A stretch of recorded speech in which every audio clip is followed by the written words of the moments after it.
Joining me now is Ambassador Nick Burns, Professor of International Relations at the Harvard Kennedy School of Government and a former U.S. Ambassador to NATO under President George W. Bush. Good to see you, Ambassador. Thank you very much. If we go on the assumption, we spoke to Senator Cardin. He has called President Bashar al-Assad a war criminal. He says he has to go. The question I think a lot of people have is, if Assad does go, would that help stabilize the region? Well, it's unclear at this point. I certainly understand why Senator Cardin would say that, given the attack on the United Nations convoy earlier this week, and given the loss of life there, and given the repeated attacks by barrel bombs, by aggressive air campaigns against the civilians of Aleppo and many other Syrian cities. President Assad has terrorized the people of his country, and he certainly has blood on his hands. The only question diplomatically is whether or not the backers of President Assad, the Russian Federation and in Iran, would agree in any kind of diplomatic negotiation in the future that Assad would leave from power.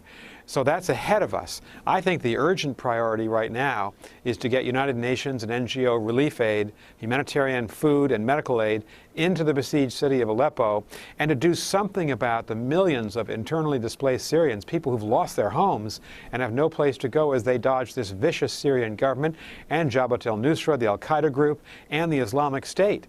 And so it's a true humanitarian crisis, I think the most serious in the world today.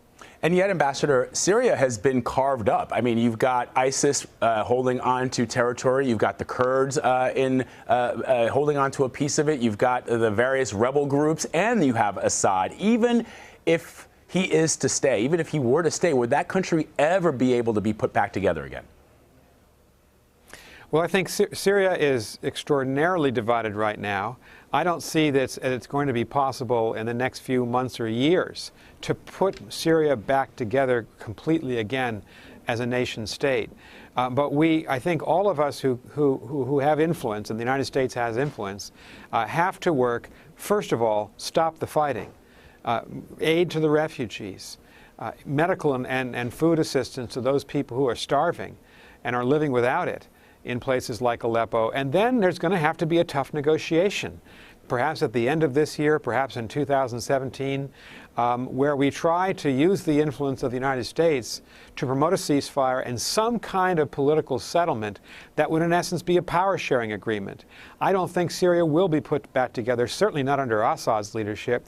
You have Sunni centers of power, you have Kurdish centers of power, you have Alawite and Shia and Christian centers of power, and so something has to be done to put those people back into some kind of diplomatic arrangement, political arrangement, where they can stop fighting and agree to try to resolve their differences in some kind of transitional government. Ambassador, you mentioned the Alawites.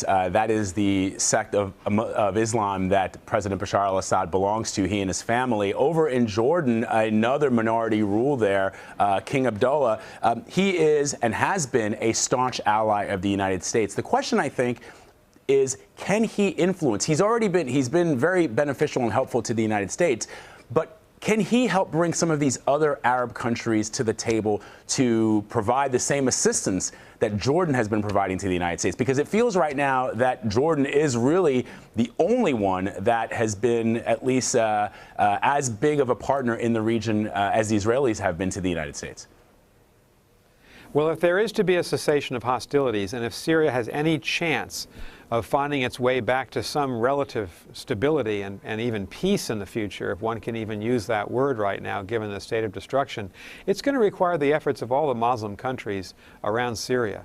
And that includes, of course, Jordan, which is a frontline state. It includes the Gulf Arabs, countries like Saudi Arabia. There'll be a need to rebuild this country whenever the fighting can stop.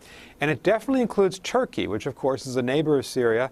And Turkey, under President Erdogan, has now conducted a military offensive where they're inside the northern border of Syria itself. And Turkey could be a country that could possibly be a place where refugees could go to seek a safe haven and to seek some protection from the vicious fighting in this war. Ambassador Nick Burns, fascinating discussion, sir. Thank you so much for taking the time out to talk to us. Thank you.